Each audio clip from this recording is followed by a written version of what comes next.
real quick. So let's go on to what happened on NXT and AEW real quick this past week. Uh, well, first off, for NXT, we had Miz TV. I'm like, please just tell us that y'all have no ratings and we need your help, because that's basically what they're saying. But we do have the debut of A Kid on NXT 2.0. He's been on UK, right? Yeah. Okay, well, yeah, he's definitely on it now. Most of the things that happened, we had, what was it? A tribute to Scott Hall, obviously in memory. I was glad they did that at the beginning, and then we had the whole Miz TV thing, and then I didn't get a chance to see most of it. I know Ziggler said he's a fighting champion, and then of course Brock Bear comes out. They're going to do a match between them two at Stand and Deliver. No, that's not what happened at all. Actually, Please tell me. LA Knight is over. I did not know this. Who? LA Knight. Oh yeah, he's a talker. Of course he's over. No, he is.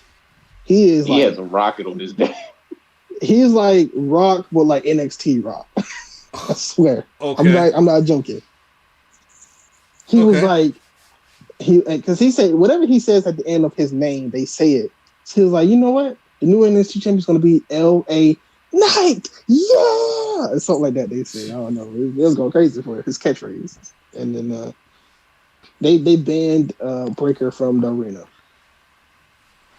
Okay, well now they do set up a match between LA Knight and Ziggler tonight for the championship, right? Yeah, they have a match, and Ziggler wins. Rude interferes. Oops, that's the end, but whatever. And then Breaker comes out, tears the door open of the PC, and then challenges Ziggler for the belt. At Stand and Deliver. Yep. Because he's Breaker. You got to keep tearing shit. They did also the North American Championship ladder match. Qualifier. Excuse me. Cameron Grimes taking on Santos Escobar. My man Santos takes on wins here. I know. I didn't. So is it a? I didn't know if it was a tournament or if it was a. Is it going to be a one-on-one ladder match? No, because it's going to be multiple guys. Okay, because he was like, A Kid got to beat somebody, and if he beat that person, then he'll be in the match. Which I was like, okay.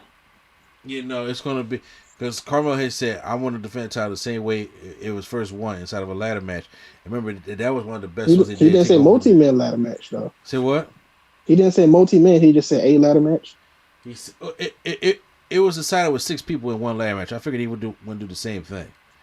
I mean, I was thinking since the news that they was going to try to honor Scott Hall with it, but I don't know. What is up with this Scott? Okay, because Lady Sketch tell me something about this Scott Hall appreciation or Intercontinental appreciation something that's happened with Scott Hall.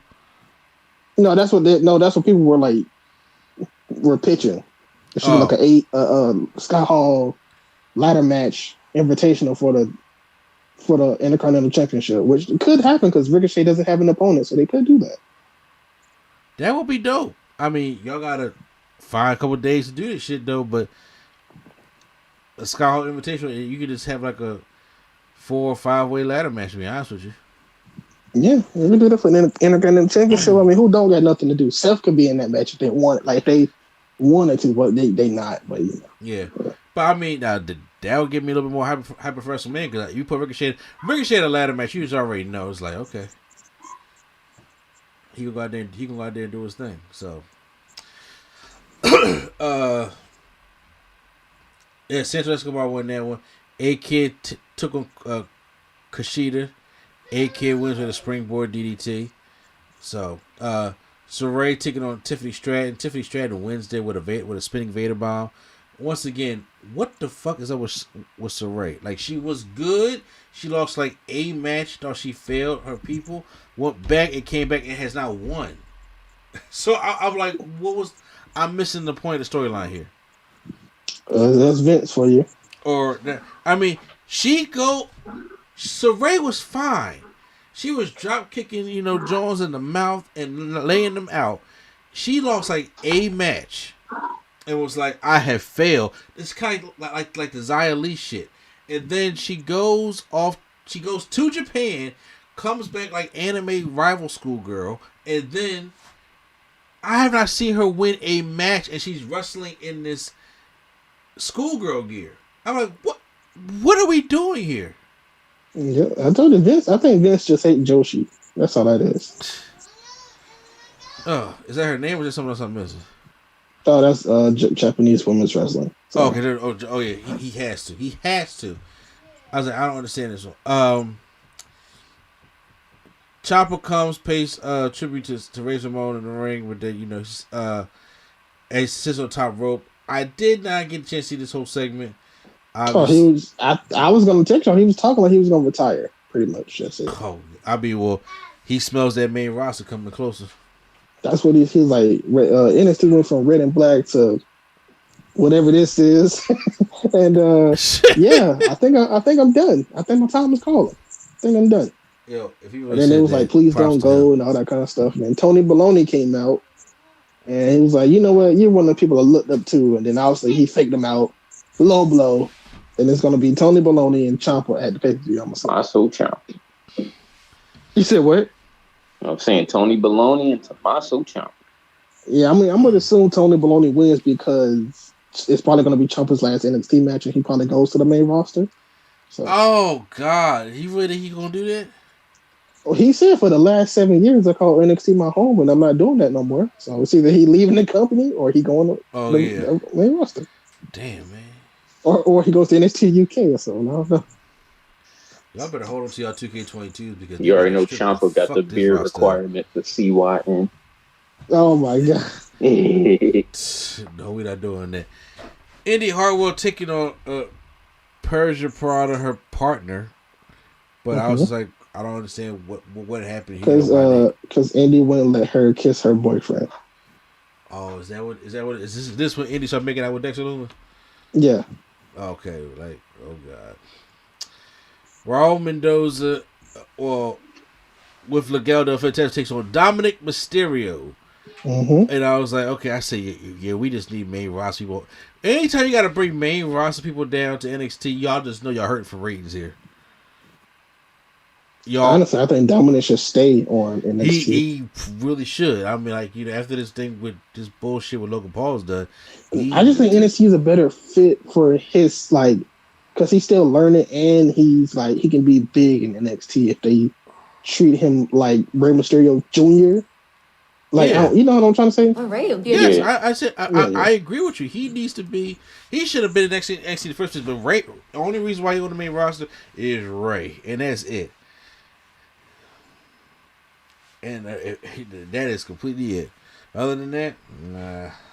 Because I think a lot of these guys are more his, like, kind of style that he learned to wrestle with. Like, when you're on the main roster, you got to kind of fight, like, different people. Like, he fought Raul Mendoza, and he was kind of fighting Santos and them. And that's kind of his style, because they all are, like, the luchador type of style. So it's like, when they match his style, I think he'll do better like that rather than trying to fight Braun Strowman one day and then the next day trying to fight, like, Randy Orton and Riddle, and then the next day trying to fight Street Profits. It's just, it can be hard for somebody that's just learning. I mean, all that makes sense. Let's, what was that? Yeah, so the Dominic gets the win here. We have a whole section of Creed Brothers and MSK, and Malcolm Bay was trying to figure out who attacked the Creed Brothers. Not much stuff going on. We had the NXT Championship matchup between Ziggler and LA Knight. It was a pretty good matchup, but Ziggler does win by Rude does get involved, but then Ziggler hits a super kick on LA Knight and wins the matchup. So that was NXT 2.0.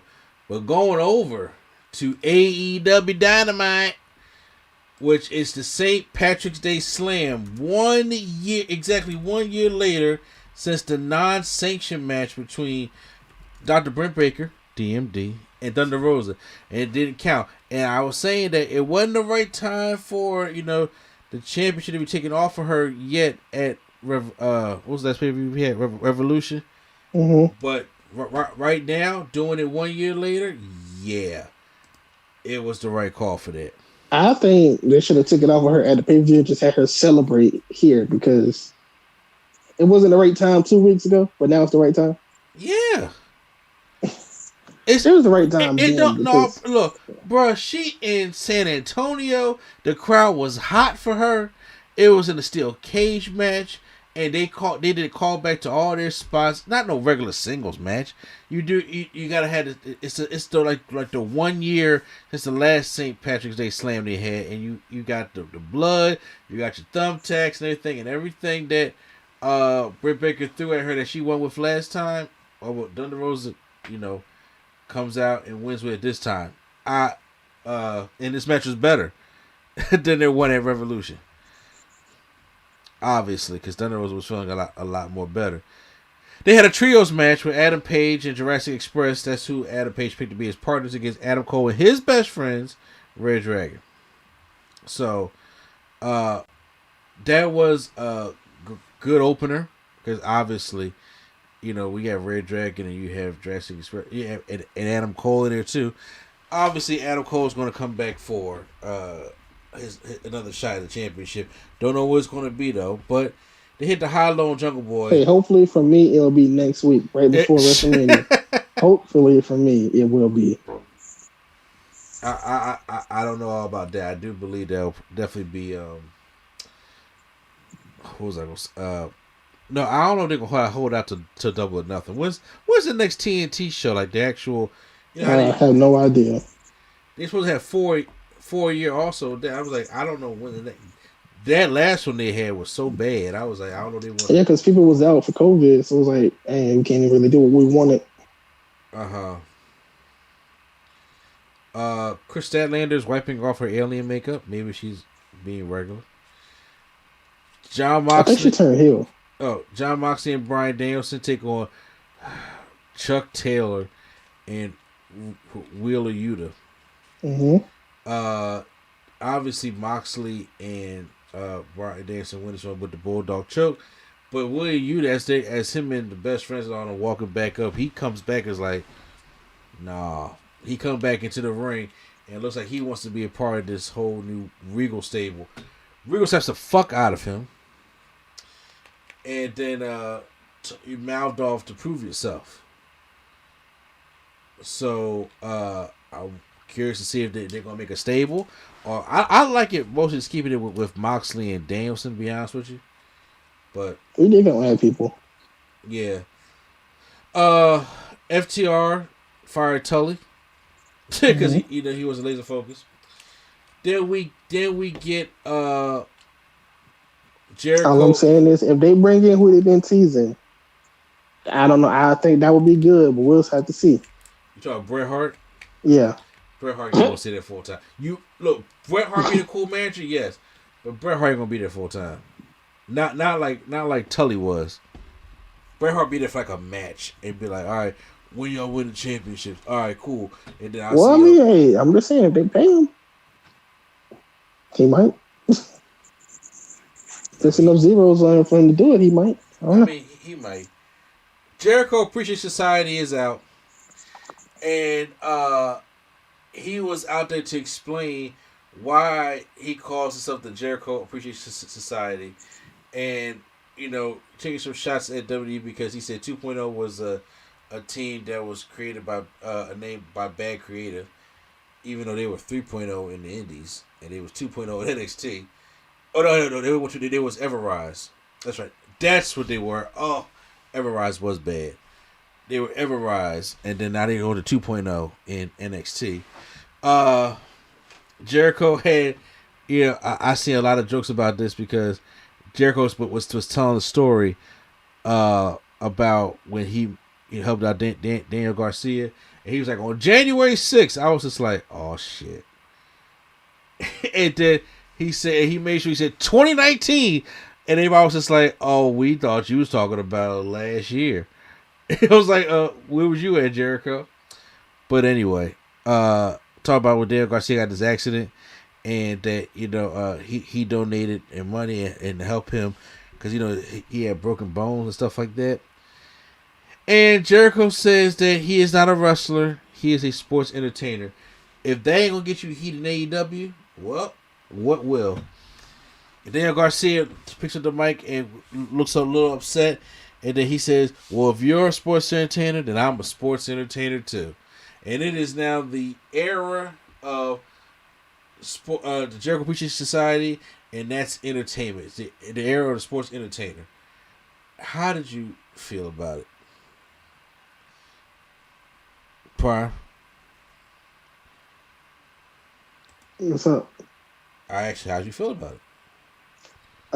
I did not see it or watch it, and I don't know anything about it. Oh, okay. He even see the jokes on social media? Gotcha. No, I didn't. I seen something about Jericho said something about a date, and they said Tony Khan was getting worried, and that was all I seen. And I'm pretty sure, I'm pretty sure you just said it, but I took my headphones out so like I surprise myself whenever I watch it, but I don't feel like watching it right now. Yeah, no, I feel no. So he said January 6th, and I was just like, I'm kind of slow. What day is January 6th? That's the insurrection at the Capitol. Oh, okay. Storm the Capitol. Yeah, all them Trump people went there and stormed the Capitol. Well, yeah, I know that, but all right, cool. I didn't know it was like, for some reason I thought it was the 8th for some reason, but no, January 6th. He was like 2019. I was like, where's this going? Where's this going? Oh, you mean tell me 1961? Oh, okay. No, that's you heard Cody. this before. Hey Jericho, that's Cody. We have a TNT Championship match. Scorpio Sky taking on Warlord. So I knew coming to this match, I was like, okay, how they gonna screw Warlord out of this? Well, we found out after he tries to go for the powerbomb sympathy on Scorpio Sky, giving the 4th powerbomb. We had what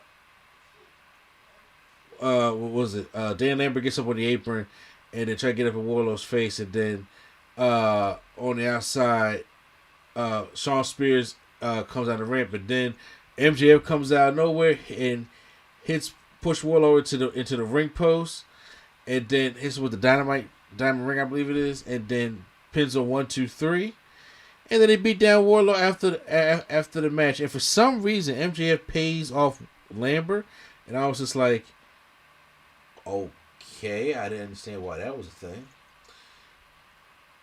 The Hardys versus Private Party. Jeff Hardy's over like gangbusters in San Antonio, and it's everywhere. I'm happy that Private Party is off away from Matt Hardy, but they not going to. Honestly, would it be cool? I know, like behind the scenes, Matt Hardy is very high on Private Party. It would be cool that if the Hardys win the championships, and then they put Private Party over. That would be nice, but Private Party need to get out of the. They need to be Private Party, not like with any stable. Exactly. They gotta get away from Andrade, Butcher and the Blade. I think, look, because the Hardys are face right now, obviously, so they're not going to lose. But when the Hardys go and they go on their tour, get the wins under their belt, they go for the tag team championships, that should give Private Party a chance to be like, all right, we're not going to be heels. Like, let's just be Private Party like we once was. They get the fans back on your side. Then they start winning matches. Like, put them on Rampage and obviously and stuff like that. And then I would say at Double or Nothing or at All Out, the Hardy Boys versus Private Party, and then they get Private Party their win back. And then Private Party won, you help build a bigger team because Private Party can finally win the championships. And then Hardys, it's the Hardys. So, me personally, I would do it that way only because I know how Matt Hardy is high on Private Party. Like behind the scenes. So, but Jeff Hardy does a Swanton bomb on I think it's on Matt Quinn, who takes like the brunt of that, and they win the matchup. Steel cage match for the women's championship. Britt Baker, Dr. Britt Baker, D.M.D, taking on Thunder Rosa. Good matchup here. and with their cage / Hell in a Cell set up in AEW. Like I was like, can anybody have a regular steel cage? I think they get a new cage every cage match. Because I'm like, did Cody and who was it? I forgot who Cody wound up being in that steel cage. Huh? Wardlow, yeah. Did Cody and Wardlow have that same kind of cage? No. Theirs was different. Okay, I'm about to say I don't remember this cage. You can go on the side of the ring like Hell in a Cell. And no, that's what I said. They changed it every match because the one with the Bucks was different from the one that they had with Cody and Wardlow. Exactly, I was thinking that. Yeah, this one is wider so that they can walk on the outside, obviously to get tables or whatever the case is for their match. But I guess it's just whatever spots they want to do is what kind of cage they get. Yeah.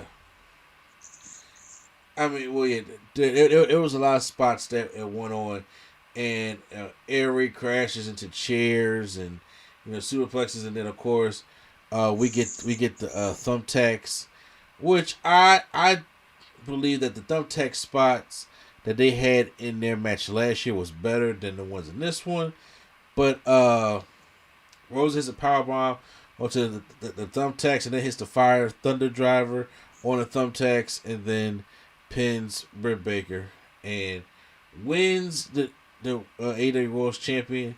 Thunder Rosa is a champion. I think it was cool. I think her next opponent will probably be Serena Deeb after she's done with her Hikaru Shida. Did I say it right? Pretty much. Hikaru Shida. Hikaru Shida, I got you. All right, but and that was pretty much the midweek wrestling. So we got that out the way.